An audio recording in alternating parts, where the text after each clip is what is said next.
Hey friends, happy Wednesday morning. It is going to be a beautiful, beautiful day. Hey guys, I just wanted to share something that was on my heart this morning, something that I hope not only blesses you, but I hope it inspires you to step out in faith and to do that thing that God is calling you to do, that thing that scares you. So this morning I was in Psalm 18, and I love this chapter. It's one of the fourth largest chapters in Psalms. There's 150 chapters, and it's one of the fourth largest. And what I love about that, to me, it was a reminder. This is a psalm of gratitude, that our songs of gratitude and our prayers of gratitude should always be longer than our prayers where we request things. But anyway, that's a whole other side note. But what I wanted to share with you guys, in verse 30, David said, "As for God, his way is perfect. The word of the Lord is proven. He is a shield to all who trust in him."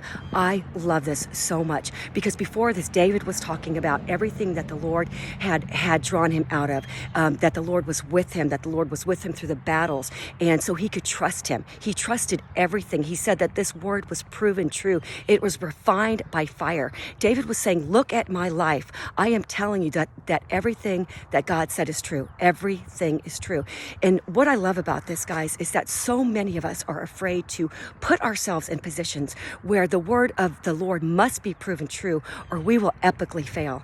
And it's during these times where we step out and we say, Lord, with this situation is impossible, but with this, when I trust in you, all things are possible. I want to share a story specifically about that this morning. I was thinking about in 2016, I was scheduled for my third Boston Marathon, and I was 6 weeks out, right? I came down with peroneal tendonitis, and I was in such a quandary. See, it takes 6 weeks for that tendon to heal, but in 3 weeks you lose all endurance, all of it. But by the grace of God, he put some very wise people into my life, and they told me to get into the pool, so I trained for 6 weeks in the pool. I kept up my endurance, and let me tell you what, hitting the bricks was hard because I wasn't used to the pounding.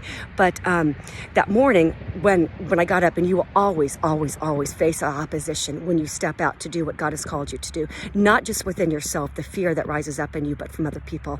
I stepped up to the start line, and there was a girl behind me, and I remember this plain as day. She said, "How far do you think you're going to get like that?" And I understood that because I was limping. I had just taken off the boot that morning, and I remember saying to her, "As far as the Lord will take me." And I ran with all my might. Let me tell you what, it hurt really, really, really bad. But by the grace of God, I made it 26.2 miles and finished 22 minutes under cutoff, and my faith was ever more strengthened. I was ready for the next mountain.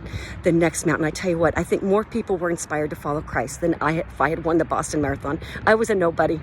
But anyway, to God, I'm a somebody, and so are you. And through God, we can do the impossible. So step out to do whatever God is calling you today. His word is true. His promises are true. And God is always faithful. He goes before us and behind us. He upholds us with his victorious right hand. And win, lose, or draw, no matter how many miles you get, you can be guaranteed it will be for your good and for his glory. Have a most blessed Wednesday.